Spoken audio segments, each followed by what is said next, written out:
Hello everyone, this is professor MH और आज के इस वीडियो में हम लोग डिस्कस करेंगे deduction from gross total income under section 80 B. यहाँ पे बी नहीं लिखा गया है, इट इज़ बी। अब 80 बी क्या होता है? तो डबल ई देखा हम लोग ने, that is interest on loan taken for acquisition house property, जिसमें लिमिट था 50,000 का। फिर डबल ए देखा, जिसके अंदर लिमिट था 1,50,000 का, वो भी सेम है इनकम फ्रॉम हाउस प्रॉपर्टी को एक्वायर करने का। अब जो ये 80 बी आ रहा है, ये बोलता है deduction in respect of interest on loan taken for purchase of electric vehicle. अभी आपको पता है कितना कॉन्सेप्ट चल रहा है, अब इलेक्ट्रिक बाइक आ गई, कार आ गई, सब आ गया। अब लोग प्रमोट कर रहे हैं, गवर्नमेंट प्रमोट कर रही है, कंपनी प्रमोट कर रही है electric vehicle, electric vehicle, electric vehicle. तो गवर्नमेंट ने भी सेक्शन डाल दिया। तो अब लोग क्या होंगे, पेट्रोल से इलेक्ट्रिक पे आने के लिए थोड़े बोलेंगे अरे ये महंगा गाड़ी है इलेक्ट्रिक का आपको पता होगा पेट्रोल डीजल के कंपैरिजन में थोड़ा महंगा पड़ रहा है। तो लोग उसको खरीदे क्यों? तो उसको इंसेंटिव देने के लिए कि भाई आप इसको खरीदे तो आपको टैक्स में बेनिफिट मिलेगा अंडर सेक्शन 80 बी। इसीलिए ये कॉन्सेप्ट लेके आया है कि आपको लोन लेके अगर आपने इलेक्ट्रिक व्हीकल परचेज किया तो हम आपको इसका डिडक्शन देंगे। तो जितना भी इंटरेस्ट आप भरोगे वो इंटरेस्ट का डिडक्शन आपको बी के अंदर माइनस करने को मिलेगा। तो इससे देखो गवर्नमेंट देखो एक तीर से दो निशान कर रही है। एक तो आप लोन लेंगे तो लोन इंटरेस्ट भरेंगे तो डिडक्शन आपको मिलेगा, तो आपको अपनी इनकम शो करनी पड़ेगी। दूसरा, लोन लेंगे, बैंक वाले का इनकम जनरेट होगा बैंक वाले का। तो आपको पता है कि बैंकिंग सिस्टम जो है इंडिया की, that is the backbone of the country. वो चलती है तो पूरा कंट्री चलता है, राइट? तो उसको भी सपोर्ट मिलेगा, उसके भी सेल्स होगा, मतलब सेल्स इन द सेंस उसका भी मतलब सर्विस जनरेट होगा। तो एक तरीके से एक तीर से दो निशान लगा रहे कि भाई बेनिफिट पब्लिक को भी मिले और पब्लिक को मिलते मिलते गवर्नमेंट को भी मिले, क्योंकि आपको फिर इनकम शो करना पड़ेगा। आई बात समझ में? अगर आप समझो रिटर्न फाइल नहीं करते, एग्जाम्पल बता रहा हूं, और आपकी इनकम थोड़ी बढ़ जाती है, आपकी इनकम थोड़ी सी बढ़ जाती है, समझो 50,000 से बढ़ गई, अब उसके ऊपर 50,000 या 1 लाख से बढ़ गई, उसके ऊपर टैक्स आएगा। तो वो टैक्स को बचाने के लिए आप क्या करेंगे यार, 80 भी ले लेंगे। तो रिटर्न नहीं भी फाइल करते होंगे ना, तो आपको फाइल करना पड़ेगा। तो गवर्नमेंट का इसका दो तरीके से फायदा हो रहा है, एक इकोनॉमी को भी सपोर्ट कर रही है, दूसरा गवर्नमेंट को रेवेन्यू भी जनरेट हो रहा है in the form of tax. तो ये याद रखना, ये लॉजिक जो होता है डिडक्शन देने का, गवर्नमेंट का मकसद है आपको भी बेनिफिट मिलेगा, लेकिन गवर्नमेंट को इसका डबल मिलता है। आई बात समझ में? देखो इकोनॉमी पे भी इफेक्ट आ गया, गवर्नमेंट को रेवेन्यू भी जनरेट हो गया, डबल इफेक्ट हो गया ना, हो गया। इसलिए हर एक सेक्शन के पीछे एक लॉजिक होता है, उस लॉजिक की बेस पे ही ये सेक्शन को इंट्रोड्यूस किया जाता है। तो अब हम लोग देखेंगे इसका कॉन्सेप्ट क्या है। तो सबसे पहले ये जो डिडक्शन है वो सिर्फ इंडिविजुअल को मिलता है।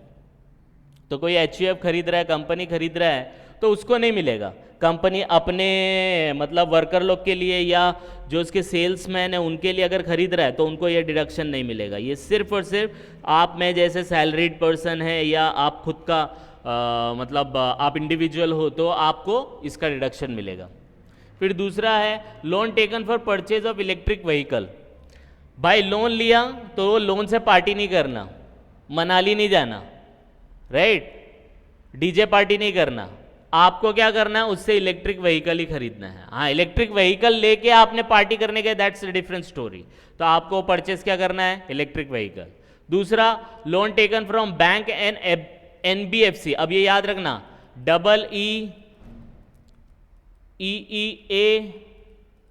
इसके अंदर आप लोन बैंक से ले सकते हो, फाइनेंशियल इंस्टीट्यूशन से ले सकते हो, NBFC से अलाउड नहीं है। लेकिन इलेक्ट्रिक व्हीकल के लिए NBFC से भी लिया तो वो अलाउड होता है, ये याद रखना है, ठीक है? Objective point of view is very important. फिर इसमें बताया गया है कि loan should be sanction in between period from this period to this period. आपको याद होना चाहिए, डबल ई 2016-17 की बात कर रहा था, डबल EEA ये बात कर रहा था 1 अप्रैल 2019 से लेके 2022 31 मार्च तक। और ये क्या बोल रहा है कि लोन आपने लिया हो 1/4/2019 से 31 मार्च 2023 के बीच में, लोन लेके आपको इलेक्ट्रिक व्हीकल खरीदना है। ठीक है, तो ये चीज़ आपको ध्यान में रखना। अब इलेक्ट्रिक व्हीकल क्या होता है वो भी हम लोग देख लेंगे। इसके बाद बताया गया कि interest deduction time limit start from the 2020-21 से स्टार्ट होना चाहिए, मतलब प्रीवियस ईयर 19-20। तो इस साल से आपको डिडक्शन मिलना स्टार्ट होगा और जब तक आप लोन पे करोगे तब तक आपको इसका डिडक्शन मिलेगा। और डिडक्शन अमाउंट कितना है? मैक्सिमम 1.5 लाख है, तो 1.5 लाख तक मिलेगा। 80EE के अंदर 50,000, EE के ए के अंदर भी 1.5 लाख था और इसके अंदर भी 1.5 लाख है। इसका सोर्स इनकम टैक्स, हर एक का सोर्स आपको इनकम टैक्स india.gov.in से मिल जाएगा, वहाँ जाके आप इसको डीप में भी पढ़ सकते हैं। आई बात समझ में? यस और नो? तो ये इलेक्ट्रिक व्हीकल हो गया, इलेक्ट्रिक व्हीकल का आपको डिडक्शन मिलेगा। तो लॉजिक एक बार फिर से देख लेते हैं। सबसे पहले इसका इंट्रोडक्शन क्या है कि ईईबी इलेक्ट्रिक व्हीकल परचेज करेगा कौन? इंडिविजुअल लोन लेके, बैंक या एनबीएफसी, वो लोन 1 अप्रैल 2019 से 31 मार्च 2023 तक के बीच में लिया हो और उसका रीपेमेंट स्टार्ट होना चाहिए 19-20 से, और आपको टोटल डिडक्शन कितना मिलेगा? 1.5 लाख का। लॉजिक इसके पीछे यही है कि लोगों को पेट्रोल डीजल से प्रमोट करके कि भाई वो मत यूज़ करो, उसका एनवायरनमेंट पे इफेक्ट आ रहा है, इकोलॉजिकली इफेक्ट बहुत आ रहा है, तो आप एक काम करो इलेक्ट्रिक व्हीकल लो। तो electric vehicle as compare to petrol diesel थोड़ा महंगा है, तो लोग वो महंगी गाड़ी क्यों खरीदें? उसको इंसेंटिव देने के लिए ये कॉन्सेप्ट लाया गया है। अब समझ में आया? यस और नो? लेकिन एक डाउट अभी भी आता है कि इलेक्ट्रिक व्हीकल से गवर्नमेंट अपना फ़ायदा तो करना चाहती है 2 तरीके से। एक तो लोग लोन लेंगे, डिडक्शन लेंगे तो रिटर्न फाइल होगा, और बैंक वाले को लोन पे इंटरेस्ट मिलेगा जिससे पूरी इकोनॉमी पे इफेक्ट आएगा, और जो इंडिविजुअल है उसको डिडक्शन मिलेगा तो उसकी इनकम कम हो जाएगी।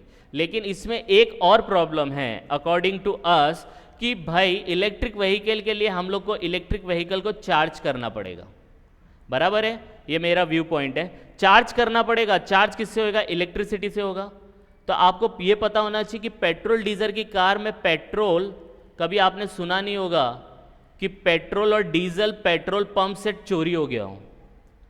सुना है कभी आपने कि पेट्रोल या डीजल पेट्रोल पंप से चोरी हो गया हो? नहीं, बहुत रेयर सुना होगा। हाँ, कोई डाका डालता है वो अलग बात है, लेकिन इलेक्ट्रिसिटी के बारे में आपने बहुत सुना होगा कि इलेक्ट्रिसिटी की चोरी बहुत हो रही है।